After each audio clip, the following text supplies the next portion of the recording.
are in the world today for our panel on decolonizing ed tech. As we've all experienced in different ways as learners, educators, administrators, parents or carers, policymakers, the use of educational technologies in schooling and higher education has rapidly accelerated over the past 2 decades, and particularly since the beginning of the pandemic. These technologies influence the ways of knowing and being and the power relations embedded in curriculum, pedagogies, administrative practices, assessment, as we discussed earlier, data use, labor relations, the ecological footprint of education, and education policy and governance at all scales. They also intimately affect everyday socio-spatial temporal relations and the embodied affective relations among learners, administrators, educators, families, communities, and technologies.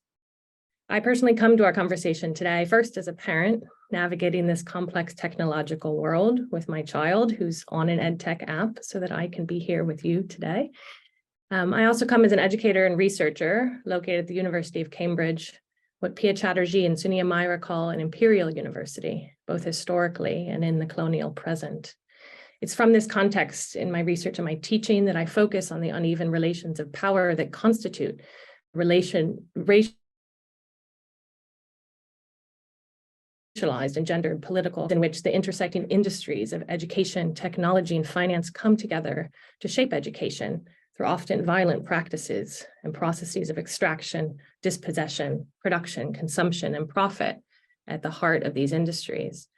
And as our conversation will focus on today, we think about these actors and these processes and the ways in which they're constituted through power relations of coloniality, raciality and white supremacy, heteropatriarchy, citizenship, language, and uneven geographic development, among other relations of power.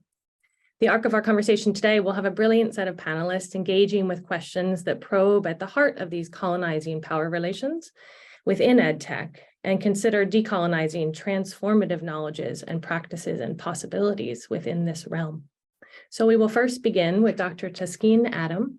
Dr. Adam is the co-director of Open Development in Education, a senior research lead at the EdTech Hub, and a research associate at the University of Johannesburg.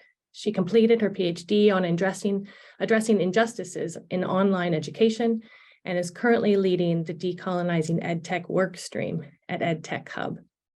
Then second, we will move to Dr. Marina Avilard.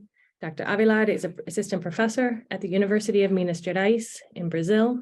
Her research focuses on the engagement of new actors in education governance, particularly new philanthropy and technology companies. She's a regional coordinator at NORRAG and has worked as a consultant for several organizations such as UNHCR and the Brazilian Campaign for the Right to Education. And then third, we'll hear from Priscila Gonzalez. She's a PhD candidate in languages and technology at the University of Campinas in Brazil. And she's on her way to a 6-month sandwich PhD program at the University of Bristol. She's the founder and director of Educa Digital Institute, a 12-year-old Brazilian organization focused on promoting open education practices and digital rights through education. And then we'll have the pleasure to hear from Siti Gupta, a designer and researcher who works at the intersection of education, communication, and culture. She's the research lead at FemLab and is also at Justice ADA. So welcome to all of you, and thank you so much for joining me here today. So Dr. Adam, if you'll start us off, decoloniality is a big word and is often described through a lot of theoretical jargon. So what does it mean practically? What does it mean? And does it mean the same thing to everyone? If you could kind of start us off there. So thank you, Catherine, and thank you for the lovely webinar today. The keynote was really amazing, and it really picks up on what I want to talk about today. So I guess just to basically explain, coloniality is about the power structure, the powers and the structures that define who we are. So that talks about ontology. And then it shapes how we think and interpret the world. So looking at epistemology, and then how we ought to behave. So it comes down to our values and our ethics. So I really like this quote from Maldonado Torres. And he talks about how coloniality, it can be maintained alive in textbooks. It can be maintained in the criteria we use for academic performance, the cultural patterns, what we think is common sense. our image of ourselves, the aspirations we have in the world. So this is all shaped by sort of the colonial powers and structures. And so the idea of decoloniality is to break down those relations of power. And so it could be through racial or gender lenses, but mainly taking a very geopolitical approach. So looking at a historical narrative of it. So when you bring these ideas to education, like what does that actually mean, right? So for me, it talks about like reclaiming your identities, your languages, your cultures and heritages that have been lost. It's about problematizing sort of these Eurocentric prisms in which we see the world. And really importantly, it's about creating spaces to deal with the emotional harm that people have felt, even through themselves or through histories over time, and through how people could feel like an amputation of a part of themselves when they experience an education that isn't congruent to their values and beliefs. So basically, it's about creating this like space for plurality, for different voices and experiences and ways of knowing to come into this. And this kind of helps to build a sort of critical consciousness.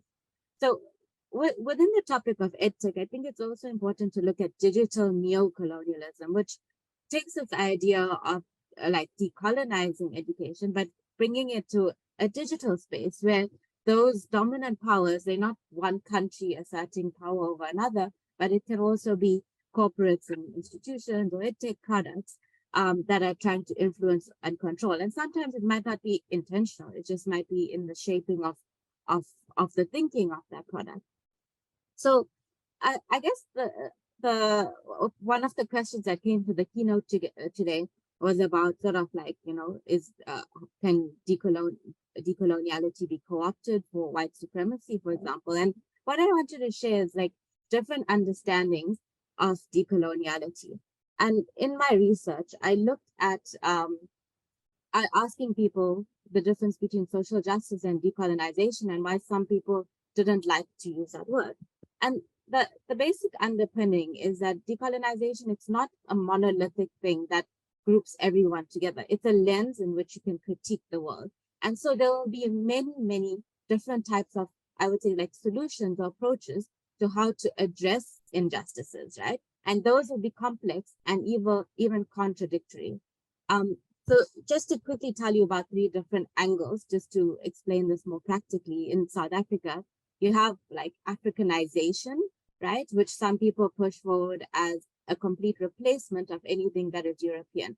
And what this can lead to is like lead to nativism or co-option of local languages by political powers. So we need to be conscious of that. Then it could be Afrocentrism, which sort of reshifts the dynamics, you know, so putting African knowledge is at the center. But this can also risk sort of romanticizing, you know, just because something is African, does that mean it is automatically the best thing, right? So it might lose that internal critique. And a third lens is sort of looking at knowledge as entanglement. So understanding that knowledges have actually shaped each other over time through cultures and evolving over history. The challenge with this is that the victor or the powerful might shape that narrative, and that history of the narrative might get sort of hidden within that message. So I guess the framing here is just to understand it's a really complex space with lots of different ideas that could be contradictory. Thanks so much. And I think, you know, then bringing that kind of lens that you just laid out for us to thinking about, you know, the aspect of ed tech. Can you think within your work, kind of what are some examples of the kind of colonial elements within ed tech? And what are the kind of decolonizing practices or possibilities? And what do those look like in the context that you're working in? Yeah. So for me, I think with the colonial elements of EdTech, I think the main thing is this idea of globalizing education. My PhD looked at MOOCs, massive open online courses, and how it can sort of, you know, spread some sort of standardized content to everybody. And so I think that's the main angle, right? With EdTech platforms trying to position themselves as something global or universal, and that can actually be to the detriment of, you know, different values and norms and cultures and beliefs that don't get represented. So the main thing is this idea that like within these sort of standardized or objectivist models, we can actually be promoting what I'm terming sort of Western or Euro-American epistemology. So those could be things that are sort of rational, secular, modernist, always favoring behaviorism, and I can talk about that in like the context of personalized learning. And instead, the things that you're losing, and the keynote talked about this so well, like the spiritual, the ancestral, the subjective elements, the communitarian ways of being.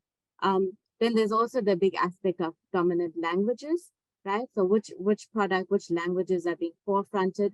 And there's often this core to periphery model, right? Who are the creators of the products and who are the consumers? And is it just some superficial sort of user research that's being done, or is that really co-created, with the people that are using it? And this brings in bigger questions of funding and power, right? Who has the idea? Who shapes the funding that goes downstream to invest in edtech products? More recently, the topic of like AI and the coloniality within algorithms is coming out, and how that can be quite an issue. The last point for me, though, and very relevant to the data, is this concept of adverse incorporation, right? When learners who are coming from marginalized backgrounds have no choice but to use a personalized learning app in order to learn, and then they have to give their data in order to access. So is that really true consent, or is that like, it's my only access to education? And the idea that, do they really understand what they're giving their data to for the rest of their lives? That students, from the time they in grade 1 for the rest of their lives is going to have data captured about their learning experience. So those are just some of the elements. Thanks so much. I really appreciate it. And I think, Marina, if you could kind of pick up where Deakin left off to kind of help us think within the context of Brazil and South America. What's the relationship, I think, between schools and ed tech companies, platforms, products, et cetera? And is there kind of within that context, I guess, a public policy vision for digital sovereignty? And what, if there's not, what might that look like in the context of Brazil? Hi, good morning, good afternoon, or good evening, depending on where you are. It's a pleasure to be here. Just to clarify, is this a question to Priscilla, I guess? Oh, I think it's, did I get the arrangement of questions wrong? Oh, I'm sorry. No, that's absolutely fine. Marina. And I was thinking it actually worked really well with your work too. Absolutely. I'll continue that after Priscilla then. Yeah, Priscilla, if you will jump in. I'm sorry, I'll repeat the question. In terms of thinking about the relationship between schools and ed tech companies in Brazil and South America, and just thinking about, is there a public policy vision for digital sovereignty? Hi, thanks, Catherine, and thanks, NORRAG team for the invitation. And I like to say hello, morning from Brazil to the audience and to my colleagues here in the panel. About the question, I would say there is no relationship between schools and edtechs. And it is because there is no balance of power between them. If we consider that a healthy relationship should be based on trust and transparency, we've been organizing some studies here in Brazil that point these two aspects, trust and transparency, unfortunately don't exist. It is interesting to share with you that here in Brazil, and I suppose in all the other Latin American countries, there is a different connotation related to edtechs and big techs. The term edtechs is frequently associated to small companies called startups, whose technologies of the majority of these companies has been developed under big tech's IPI. IPI is an abbreviation to Application Programming Interface. And it happens precisely because the tech development is too expensive for the local small companies in terms of machine, AI training models, and course training of professionals, and also data centers maintenance. In face of it, I can assume our public policy has been completely far from this kind of important discussion. There is digital sovereignty. There is another study that I conducted to CGI-BR, that is Brazilian Internet Steering Committee, that is a multi-sector agency here. They study on platformization in education, which has been accelerated by the pandemic. And one of the results is the legal fragility of the partnerships documents. Educational agents like secretaries of education and universities, departments, simply accepted the terms imposed by companies to have the services free of charge, but the payment, as we know, has been always imbued in data extraction and surveillance business model. Now, the most recent mapping called Education Under Surveillance Observatory, it has been running some demonstrations about the amount of public universities that now has paid to keep using the big tech services. The first 19 federal institutions of 63 investigated has spent together since 2021 more than 17 millions of Brazilian real, something about $400,000 only to Google. To keep the free of charge, not the free of charge. Now they have to pay to use and to have the data, the extraction, they keep the data extraction. Yeah. Thanks for thanks for helping us think about the kind of differences between kind of startups and large companies and the relationship between them. So from your perspective, Priscilla, what would an AI audit for adoption of educational platforms look like in the context that you're working from? Yes, AI is not a reality in education. Some of personalized platforms that have been sold to some private schools use this kind of technology, API. They use the technology developed by big techs like Google, Microsoft, and remix in a kind of services inside their platforms. But only private schools have the condition to adopt, to pay for this. It's not AI is not a reality as a tool, but AI is a reality as a digital culture. All of us and all of the teachers, all of the students, now we have this new tool, ChatGPT. They are commenting so much about, they are using, but they don't have enough consciousness about that, about how the tool runs, who is the company behind the tool, this kind of digital literacy that is very important. It's not a common issue in our educational systems here in Brazil. And is it something that is becoming increasingly discussed in the kind of public sphere and in the public context of what the kind of consequences are? Not yet. Not yet. Okay. Not yet. It's a big challenge. Yeah. Thanks so much. Okay, Marina, moving on to your work. You posed a question of what is techno-solutionism and kind of how is it related to education in the context that you've been thinking about in terms of governance and tech?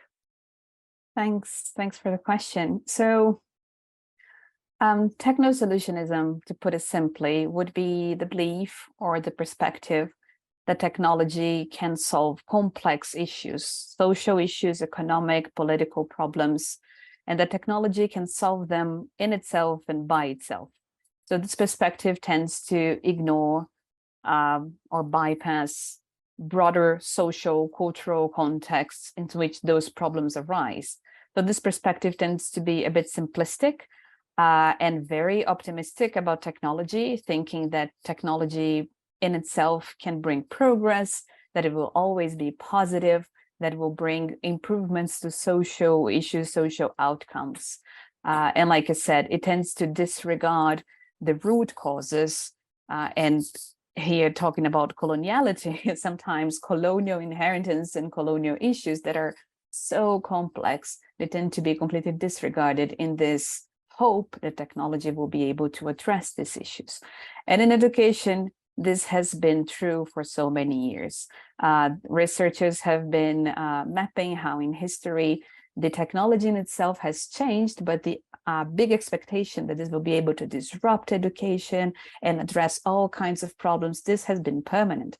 So we have seen this with computers, with laptops, with iPads and tablets, with mobile phones, now apps, and now AI would be the next frontier, thinking that artificial intelligence will be able to solve all kinds of problems. And just to give a few examples, now we think that technology will be able to address learning issues, learning outcomes with learning gaps, students with learning disabilities, learning inequalities. All of this could be addressed with personalized learning, or issues of access that have been historically persistent, that technology could suddenly improve access in remote areas, in rural areas, access for refugees, or maybe student engagement and reduce student dropout rates, improve evaluation and monitoring. Now systems could be better managed, and perhaps governments could save money with better data and better management because they have better technology. So we see, again, this persistent belief and optimism that technology will be able to solve complex and historically persistent issues. And this ignores the risks of technology that we know far too well, that technology can actually not only not solve problems, but sometimes make them worse. So it can actually increase inequality, and it can prevent debates and analysis of structural roots of problems. So sometimes they can actually push governments away from the structural reforms that they had to do because of this great optimism around technology. And all of this, of course, is based on an epistemic framing that is very individualistic, quite Western in its roots, instead of focusing on collective, democratic, participatory, and popular solutions. Yeah, absolutely. And kind of in that context, and particularly with the kind of increasing marketization of education, how do you see EdTech reshaping educational governance, and kind of what sorts of solutions or policy decisions are coming out around the kind of legal structures and governance structures? I think this is a key question when we think about how technology is growing in the educational sector. I think we can only understand this hype around technology by thinking of those things put together, the marketization and this ideology around technology and this hope of technology solving all kinds of problems. They go hand in hand, I guess. And when we think about how technology is changing governance, I think we need to think of at least two different ways. And authors have been talking about the logics and the structures of governance. To put it simply, I think we can think of the hows and the whos of how education is governed. So hows as in the methods and the logics of how we govern education, and the whos as in the groups, actors, and organizations that have a say and participate in decision making. So when we talk about the methods, it's very connected to our last panel. So how now increasingly decisions are made based on data, based on the so-called evidence. Now we're thinking about personalized learning and measuring students' outcomes and how technology could be used in all of that. And it already is in all kinds of platforms and teaching material and tests that are virtual and so on. And when you think about actors, and this is where my research is mostly focused, we see that technology brings with it a bunch of new actors. So we're talking about not only technology companies that in themselves, it would be a very relevant group that is not homogeneous. Like Priscilla was saying, we have big companies like Google and Microsoft. We have small investors and startups that are trying to create their own apps and sell their products. But we also have so many other actors around it, like investors, high net worth individuals, other business organizations that want to be intermediary in this new market, philanthropy also working as an intermediary, fostering and promoting these tech solutions. And all of these companies and organizations are now part of how education is managed across different scales. So we see this happening in cities, we see this happening in states, as how we call in Brazil, intermediary governments, all the way to national and international levels. And as we know, these actors, they bring with them their particular worldviews, their sensibilities, their goals, quite often coming from technology. They're very optimistic of technology, working with this techno-solutionism kind of worldview, but also, of course, bringing with them the impetus for profit. So this marketization, like I said, goes hand in hand. Sometimes they will say they're trying to solve educational problems. They might well be, but they're also looking for new ways of profiting from this sector. That would be one of the last areas that the state is still the biggest investor, I guess. And this has big implications, of course, particularly in who has a voice in this area and who is silenced. We see that big companies and big investors are pushing away more and more traditional actors like teachers and unions, and even further away, minorities that were already silenced. They have smaller spaces of participation in education. I'm wondering, do you see the kind of emergence of, legal structures or potential policies for dealing with transparency around kind of who the funders are, who those investors are, and then accountability around how public funds are used and how private actors or corporate actors are profiting from public money? So here in Brazil, we do see regulatory frameworks changing, but actually in the direction of further flexibility. So we see now tests being allowed in public schools, which was not allowed before. So those companies can run their data analysis and data collection, sometimes trying to create AI models. And before that was only possible in the private sphere, now they can do that in the public sector. We don't see many improvements in the area of transparency and accountability. Although when they receive public money, they should be able to, they should actually be forced to make this public. But regarding private investments from company and for-profit investors, we do not have legal frameworks to deal with that. Yeah, thanks so much, Marina. I feel like your research is pushing towards that and kind of helping us to think about what are the possibilities for legal frameworks in different contexts at kind of different scales, which I think is so important around transparency and accountability. Siddhi Gupta, I'm excited to have your thoughts and kind of thinking about the educational goals that ed tech platforms are supposedly designed to achieve or purportedly designed to achieve, and what factors are facilitating this design. So thinking about the different platforms, different players, different kind of processes, power relations, if you could help us think through some of that. Yeah, thank you for that question, Catherine. And actually, I'm very happy to pick up this conversation exactly where Marina has left it, where we're talking about this optimistic view of technology and where we see these edtech platforms as solutions to all our problems, to whatever it is that we want to achieve. And, I want you to indulge in this imagination of these platforms as edtech factories, where they say, we know what the problem is. We have the tech. we have the professionals, we have the knowledge, and we have the processes for you to be able to get to that point. And I think that's the platform, and that's the language that we use when we say, when you come to us, we'll help you get there. And I think, again, picking up from what Marina said, we are sometimes not solving the problems, and in fact, we're exaggerating them in sharing this language, in sharing some of these processes. And I want to talk about some of these granular processes and what goal do these translate to.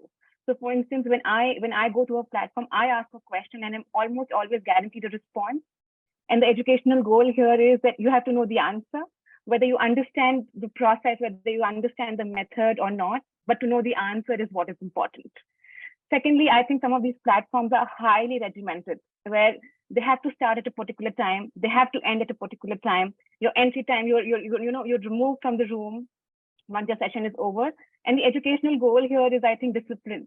It's for you to be able to know that how do you have to behave in a situation, but not so much if you want to say something or that participation or engagement with the topic that you're talking about. There's also a reduction of an individual to an email ID, and all of us are email ID. So who you are, where you're from, is almost erased, because the goal is that we all have to get to one goal. It doesn't matter what the secondary goal is or where you're coming from, but we have to get to point Z. I also think there's a high limitation on how you can speak, when you can speak, and what format you can speak in. And I think the goal here is that focus and don't get distracted, because you're here to learn, and that's what education has to mean. Again, I think going back to the factory metaphor, I think there's an assembly line and you go from process A to process B to process C. If process B doesn't happen properly, you're thrown off the assembly line. But here, it's always almost assumed that process A and process B and process C have all happened correctly because you've reached process C. So we've reached Z, but we've missed some alphabets in the process. That's all right. But because we've reached Z, it's all right. And I think lastly, what is one of the processes that EdTech has allowed is that the factory is, I think, all pervasive. It takes over our lives completely. And I think with education now coming out of school in WhatsApp groups, on platforms, in YouTube channels, I think the child is constantly supposed to learn. And the goal here is that this is what you're supposed to do if you want to do something in life. And I think this has come from parents, this has come from children, that they think that that their life is completely taken over by education. And just touching upon the players and how that translates to education goals is, I think there's a new imagination and visualization of a small child sitting with a laptop or a phone, and it's keenly looking at the device, and we assume that learning is happening. And we completely erode the role that the human plays in this process, the role of that parent who has facilitated that environment, who has made the device possible for the child to be able to come and study on, but that's completely erased because we think all you need to learn now is that device. Mm-hmm. And also the labor that has gone behind making the content, the curriculum, and what a teacher does. I think because now technology is where education is, do we really need to learn how to teach, or can anyone who's sitting behind the screen teach you today? So what is that exchange that's happening, and what goals or what do we get out of that exchange? I think is really something that we have to question. Yeah, thank you. And I mean, in that kind of complex context and set of contradictions that you just laid out for us, there's so many conversations around access, right? And who has access to different technologies and access to different forms of knowledges and platforms, et cetera. And so what are the different kind of manifestations around access when it comes to ed tech, particularly in the global South? Yeah, I think when you talk from a country which is a third world country, I think access becomes a cornerstone for talking about ed tech, because sometimes access means that it solves the problem because you've access to technology and education that the technology can provide. It's the solution to everything. But let's talk about the device. Access sometimes means device, but we don't ask how that device was made available or who else shares that device with you. Sometimes you have the device, but then do you have active internet? And do you have that active internet perpetually? And do you have it throughout the time you want to study and throughout the month? If you have the device and the internet, do you have the literacy to be able to access the content that you actually want to access? If there is, what kind of content is available? Who is making that content available? And are you able to engage with it in the language that you actually understand more than other languages? But I think this conversation is still happening. This conversation of what facilitates access is happening. But why do we need to access at all? I think is a conversation that is often detached. That why do I need to get online to study, or why do I need to use technology to study now that when things are getting back to normal, things are getting back to where maybe I studied 2 decades ago in a school. And again, I think going back to the colonial roots, or going back to a country where if you speak to a lower middle income family or a lower income family and you ask, why are you struggling to actually get a laptop or a device for your child? Because they think that education is incomplete if I don't get that for my child. And this meaning or the story related to what education means to them is very different, which is exactly what the theme was, I think, talking about when she said, what does being educated mean? And it's a question of haves and have-nots.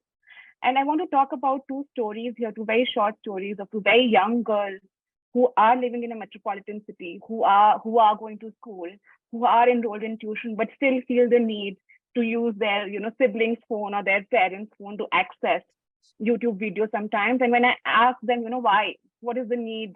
Why do you need to do it at all? And one of them tells me, and she's almost puzzled, and she mocks me and she says, but can't you see how clearly she's talking and how legible her handwriting is? Because my own school is only running for 2 hours every day because it's oversubscribed since the pandemic, and I can barely hear the teacher. And sometimes she's not teaching, but sending all the notes on the WhatsApp group. And sometimes I think that YouTube video is actually the only place where she can turn to learn, where she can get back to her lesson plan and see what is happening. And the other girl tells me, but it's never going to judge me. I can pause it, play it, repeat it as many times as I want, but it's never going to come back to me with a snarky comment. That may happen in school sometimes. So I feel we have to attach this question of how and why together, and not just look at the presence of a device or internet as the solution or the limits of the access question. Yeah, absolutely. It's a set of relational questions filled with all sorts of contradictions. Thank you so much to all 4 of you for your really eloquent responses to the questions. We have a number of questions from the audience, and those who are there, please continue to ask questions. So I'll just begin to moderate some of them. Let's see, I guess this might be a good question for you, Priscilla. This is from Patricia, and she asks, why do you think educational ministries of very diverse political color keep buying this techno-solutionist ideas and apps because they promise material or quick results? So kind of thinking about, how do we think about the kind of power relations of who's purchasing these and for whom? Yeah. I suppose, or I believe, according to my experience during these all years, looking for the partnerships between schools and federal government and edtechs, it's exactly the problem is the solutionist idea that Marina was explaining. Education normally see only the first level, the usability. All technology is usability. The websites that we access, applications, and only that. All the levels besides these usabilities, behind the usabilities, the infrastructure, the physical infrastructure, for example, the cloud. Now everyone talks about the cloud. But in my workshops with teachers and educators in general, when I ask them, where is the cloud? Nobody knows that the cloud is a physical infrastructure. So this kind of digital literacy, I think, is a big problem. They don't know how the internet works, but they are all the time involved to show to the society a solution, a good solution to put kids in a good points, scores in official tests or international tests.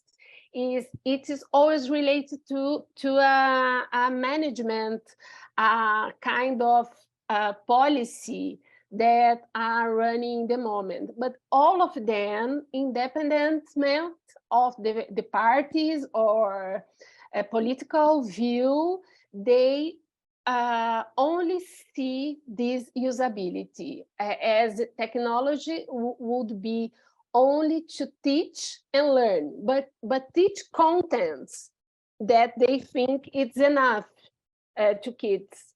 And even when we have some projects related to digital citizenship, how to learn to have a good behavior in internet, is always related to the individual behavior, not the ecosystem, the digital ecosystem. So if you put a kind of disinformation online, you are the responsible person, not the ecosystem, not the algorithms that are totally organized to spread this information. Thanks so much. Does anyone else want to respond to this question? Yeah, Deakin. So I also think we need to look at the role of international development and sort of soft power and indirect control in shaping what governments do. For me, there's sort of like 3 different layers of why governments would still keep on doing this, even though there's a lot of failure. So the first one is like this narrative of progress, so trying to catch up and keep up with how the West is doing it, or their vision or their ideas of what a standardized education model looks like. The second one is kind of the false promise that is cost efficient or cost effective, because it's not looking at the total cost of implementation and long term, but rather sort of like, oh, you don't need to invest in, capacity building for teachers because this product can now do it. So that sort of narrative. And kind of stemming on that, the third point is like looking at the opportunity cost, right? So if you are investing in this, what are you not investing in? And I think, Marina, you mentioned like, funding being streamlined away from, structural reforms and things like that. So there's a lot of bigger issues that come into play as we invest in EdTech without knowing. Yeah, absolutely. And those relationships with international development institutions are obviously reproducing coloniality in all sorts of ways. Sidi, a question just came in for you. It says, I really like the way you spoke about EdTech obscuring the role of humans involved, students, parents, teachers. In your opinion, what does EdTech imagine these different roles to be? I think EdTech understands that it's difficult to be possible or exist without these roles. I just think it is conveniently ignoring the contribution that these roles make in making it possible. So I think it knows what they do. I think it knows the role of the teacher. I think it knows of the role of the parent. In fact, I think there's another question in the chat which talks about IT professionals taking over the landscape without teachers not having enough control. But I think we've conducted a lot of interviews with people who are working at the platforms, and actually a lot of those people are teachers. So it is in fact the other way around, that there are a lot of teachers who now find themselves in managerial roles, in content development roles which they were not trained for, but are now finding an in because EdTech has created that space. So I think it knows that it cannot exist without these pillars, without the pillar of the teacher, without the pillar of the parent, and without the pillar of the student. But I think it is happily ignoring it to say, I am able to do, or I will, it is the technology that is achieving the result. And that's what it's doing, but not the teacher. Whereas I think it's a narrative. It's the narrative, but not that, and that's it. Yeah, absolutely. Thank you. There's a question to the whole panel here that says, EdTech extends access to learning far and wide. Seen from the lens of decolonization, what is the panel's view on the role of dominant languages used on EdTech platforms, since it looks like they're not able to cater to students from various home languages? Do you think EdTech will be able to fix this problem in the future? Does anyone want to jump in to begin? I think this problem, it's easy to solve. The platforms will use AI translators and put the language. I think it's not a big problem. Technological thinking in technology.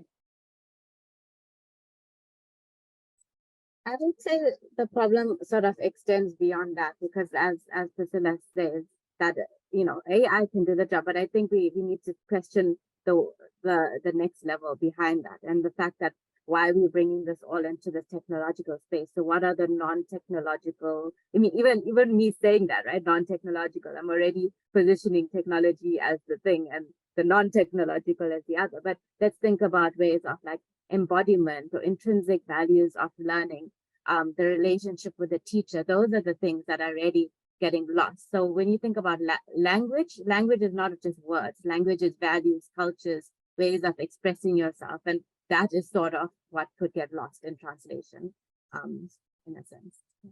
Yeah, absolutely. Thanks for that follow-up. Marina or Cindy? I absolutely agree with what Christine is saying. I think that question is more nuanced than language, because like Priscilla is saying, I think knowledge is the easy part, but it is culture and context in which the child will consume this speech that we are creating, I think, which we need to be more careful about. Yeah, I'd like to agree and echo that there are complexities here, and I would like to add to the mix the market incentives. I think these solutions will come if they have market incentives, so it becomes cheaper to have some kind of automated translation built into the platforms and apps.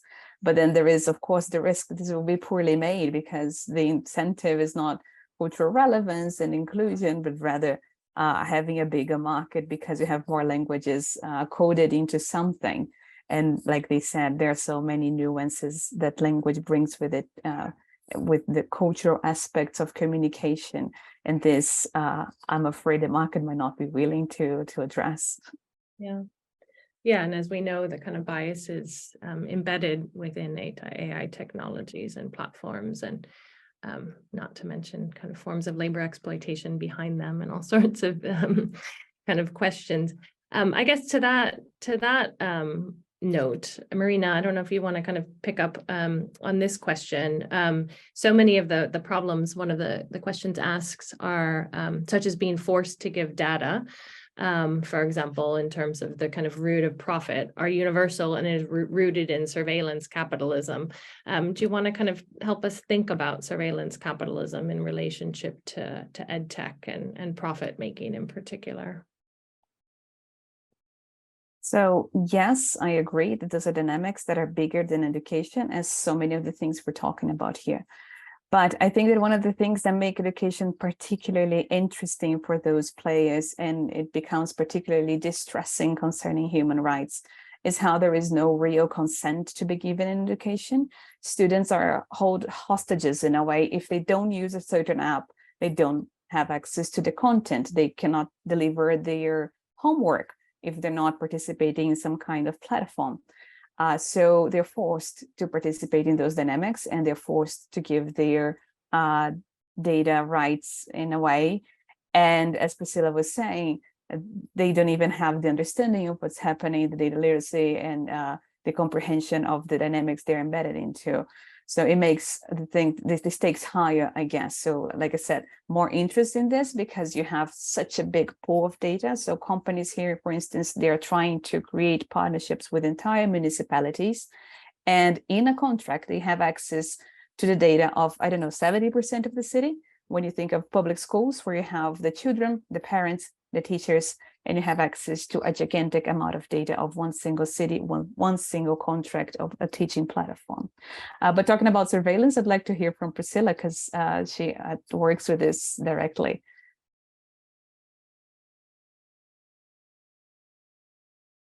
Yes, surveillance is a business model. This is the big problem. And this kind of business model is completely dependent of our data, of the individual data, personal data, but also what we call a strategic data related to our schools, our universities, our researches.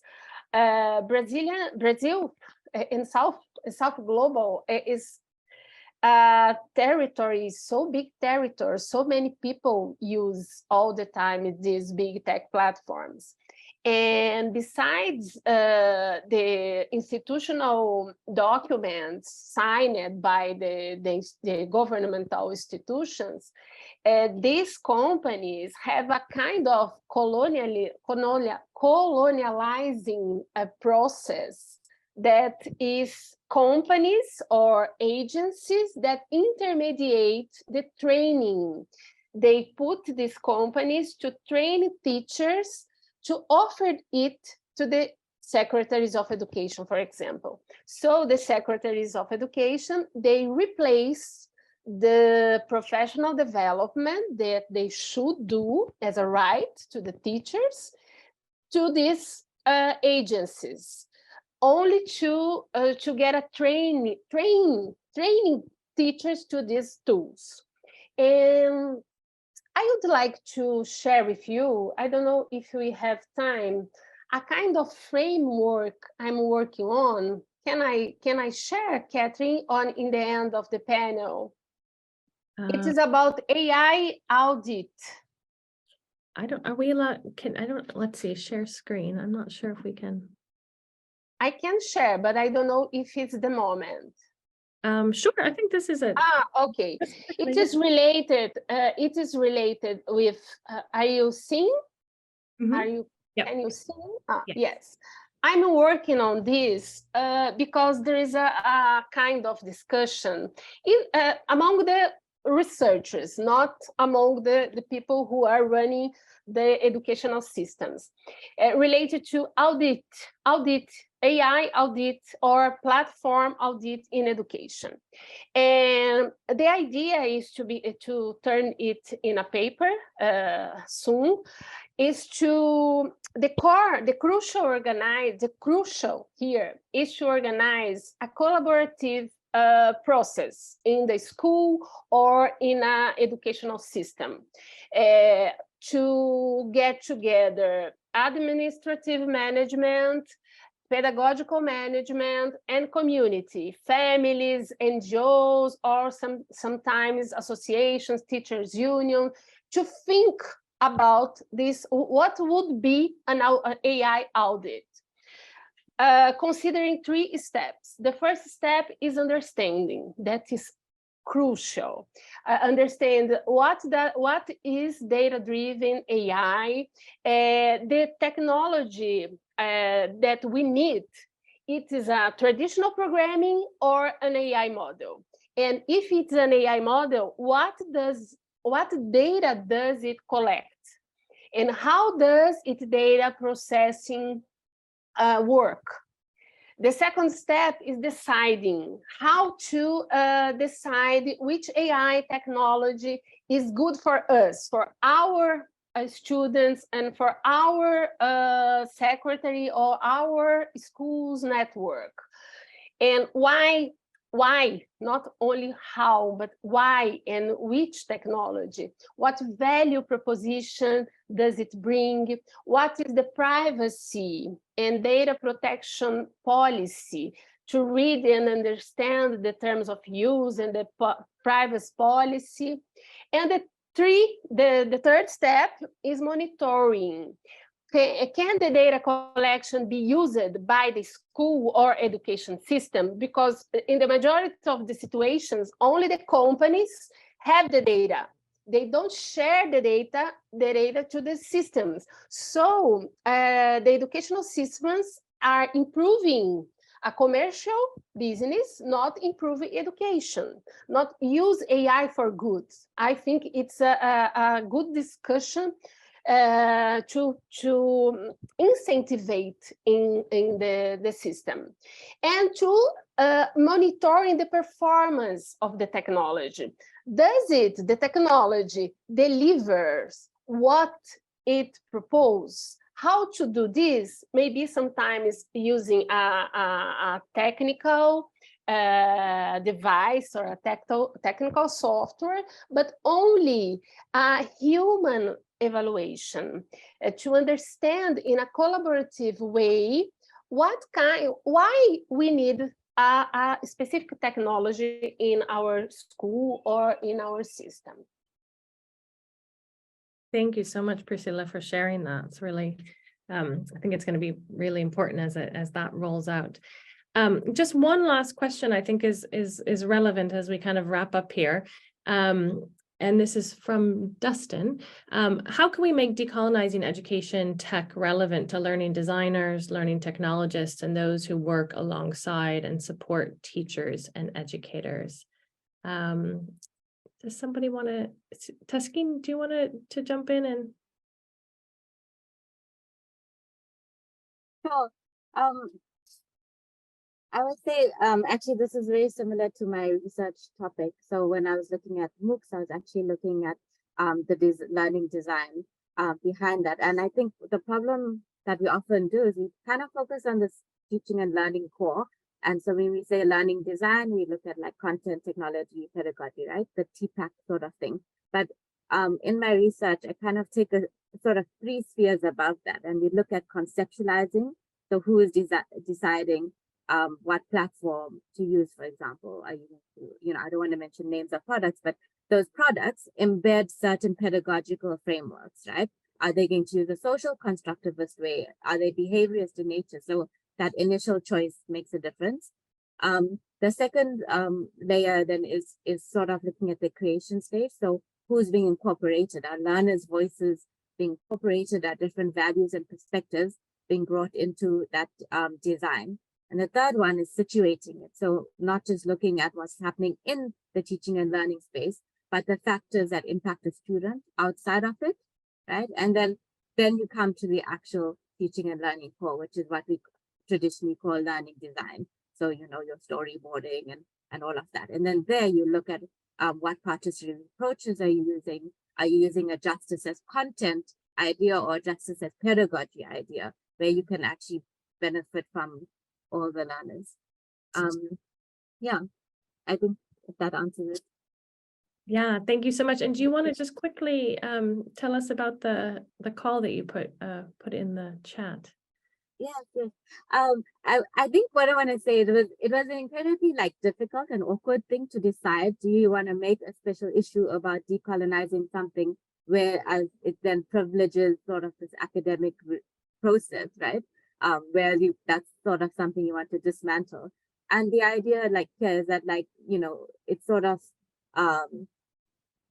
strategic in a way, is that we sort of need to get into the space of academia in order to dismantle it and to critique it. So in our special issue, we've been very open to different types of decolonial methodologies and styles and frameworks and sources to bring it in. So we really encourage everyone to submit ideas. We're really looking for different conceptual frameworks and ways of thinking and being that we can bring into the space, all while noting that it is kind of ironic that we are making an academic issue about the topic. Thanks so much. But yes, yeah, thank you. And Marina, do you want to just quickly mention your call for papers? So very quickly, we're looking for contributions that touch upon this relationship of tech and governance. So new actors, new ways of doing government, voices that are heard and voices that are unheard in different places of the world. And if authors are in the global north, they don't need to shy away from it, because I have received people asking, hey, I'm in Europe. If they're talking about the global processes, we're more than happy to hear contributions in this sense as well. And although it seems that it's closed, we can still accept abstract this month. Thank you to all 4 of you for your really brilliant contributions and for your, kind of thoughtful responses to the audience's questions. I'm going to hand it over now to Joyita Day, who's going to kind of finish up here.